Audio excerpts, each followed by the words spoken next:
ang Pilipinas bilang isang bansang sagana sa Dahil agrikultura. naganap pa rin ang gutom sa bansa. Natatakot ang Department of Agrarian Reform sa posibleng food shortage kung magpatuloy ito. No way to earn a living to feed. Bitin kapag walang-wala na sa budget. The province is expecting to lose at least half its crop.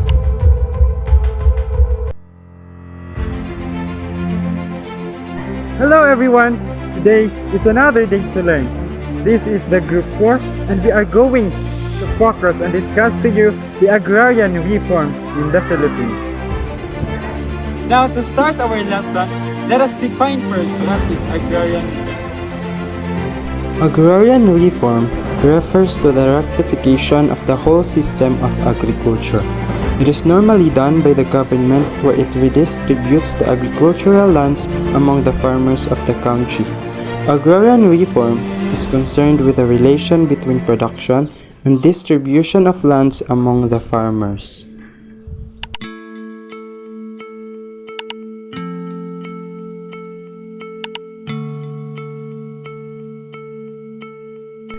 Before Spaniards came to the Philippines, Filipinos lived in barangays that were ruled by chiefs or datus. They are considered as the nobles. After them is the Maharlikas, followed by Alipin. But even if they have that kind of social classes, the fruits of the lands are for everyone, and money was unknown, with rice serving as the medium of exchange. Thus, when the Spaniards came, they introduced the European concept of private ownership granted with legal titles.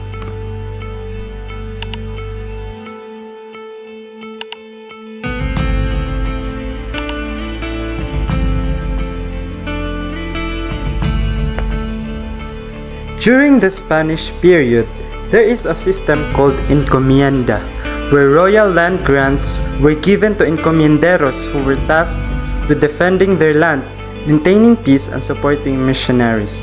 It is a formal system of forced labor for the indigenous community that pays tribute to the Spanish with food, cloth, minerals, and labors. However, this system degenerated into abuse, with encomienderos exploiting natives by collecting tribute that eventually became land rents. Natives were transformed into mere share tenants, losing their freedom to cultivate the land. After the Spanish period, here comes the First Philippine Republic. When the First Philippine Republic was established in 1899, Emilio Aguinaldo declared in the Malolos Constitution his intention to confiscate large estates, especially the so-called friar lands. However, as the Republic was short-lived, Aguinaldo's plan was never implemented. Emilio Aguinaldo's plan involved the redistribution of estates to the landless villagers or laborers.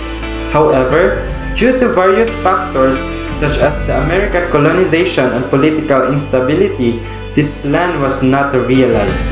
Eventually, these estates remained in the hands of a few powerful landlords, worsening issues of landlessness and inequality. The history of agrarian reform in the Philippines is one of the most controversial. From the concept of freedom enjoyed by the natives up to the present, it can be observed that the issues and problems of the present has its historical roots. This has led to ongoing issues like unfair treatment of farmers and conflicts over land.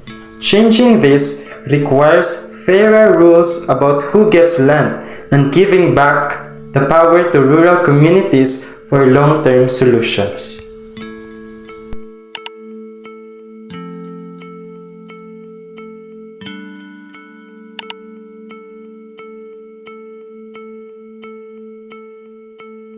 The Philippine Bill of 1902 limited private land ownership to 16 hectares and corporate land ownership to 1,024 hectares. This aimed to prevent the concentration of land ownership in the hands of a few. The significant provision of the Land Registration Act of 1902 in the Philippines was the establishment of a system for the registration of land titles under the Torrens system, which aimed to provide a clear and secure method for documenting land ownership. This was important because it laid the foundation for a more organized and transparent land tenure system, helping to prevent disputes over land ownership and promoting economic development by facilitating transactions involving land.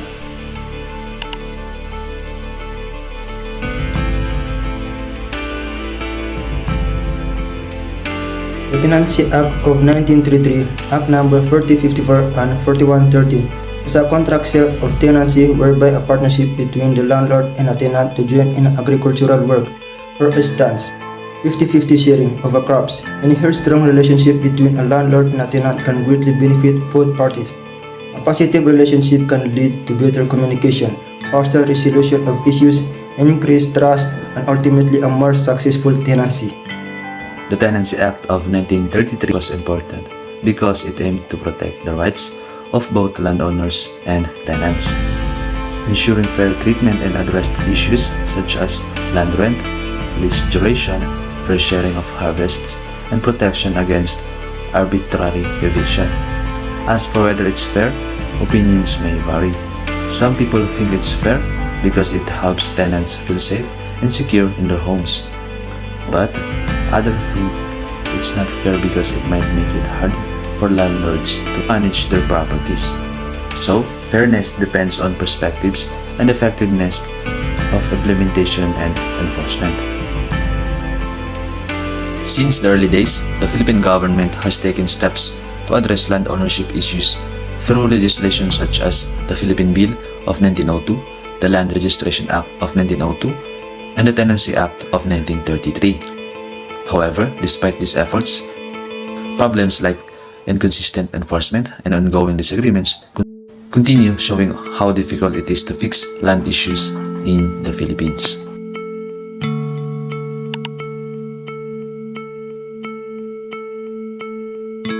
Manuel L. Quezon's contributions in addressing agrarian reform issues are the following. 1935 Constitution, Commonwealth Act No. 178, an amendment to Rice Tenancy Act No. 4045. National Rice and Corn Corporation, Commonwealth Act No. 461. Rural Program Administration and Commonwealth Act No. 441. So what are his major contributions? Manuel L. Quezon established the National Land Settlement Administration in 1939 to promote land settlement and provide homesteads to landless farmers.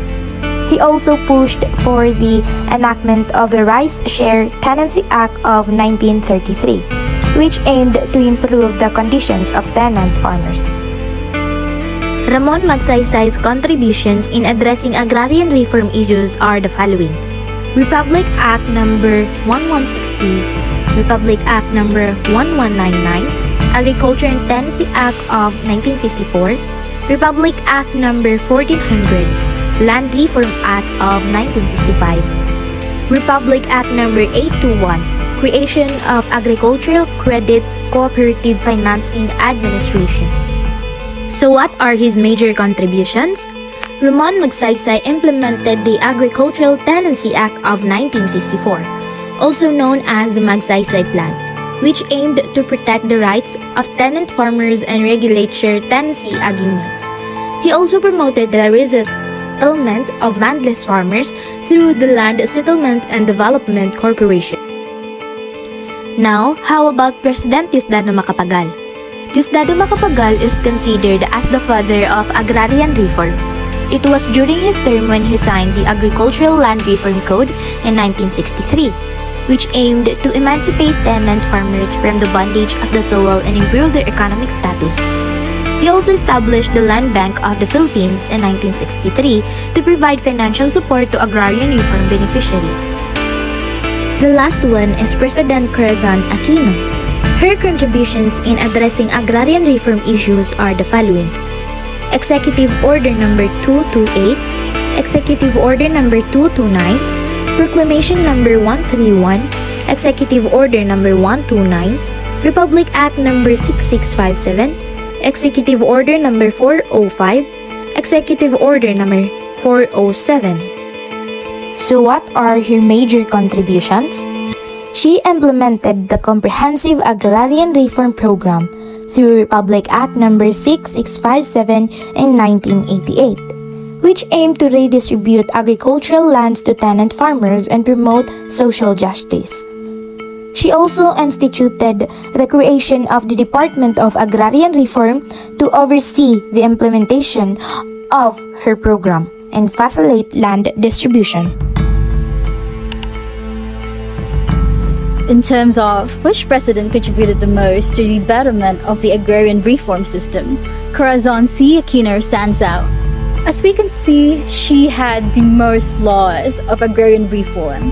Her administration's Comprehensive Agrarian Reform Program, or CARP, was the most comprehensive and ambitious agrarian reform initiative in the Philippine history, aiming to address the long-standing issue of landlessness among farmers. Despite facing various challenges, CARP significantly contributed to land redistributions and rural development, impacting the lives of millions of farmers across the country.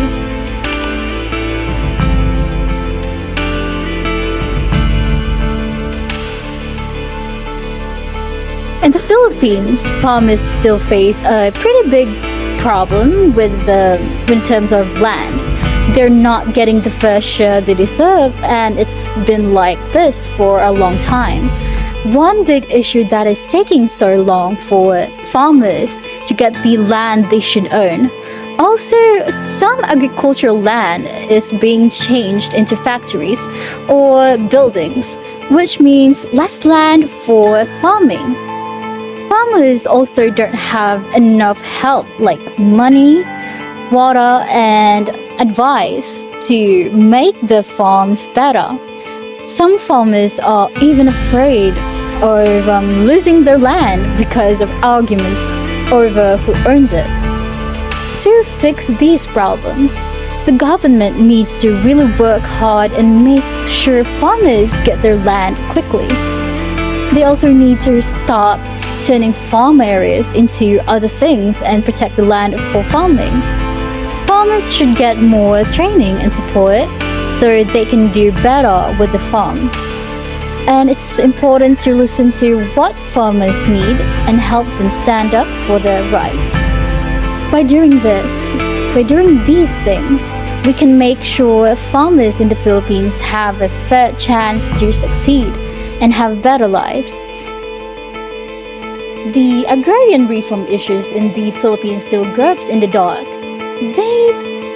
The farmers continue to seek equity and justice, which has eluded them since the colonial times. In the Philippines, farmers are still having a hard time with land issues, and they've been trying to get fair treatment for a really long time, even since the old days. They're facing problems like not getting their land fast enough, worrying about being kicked out of their land, and not getting enough help. Even though people are trying to help, it's still tough for the farmers to get what they deserve and make things right.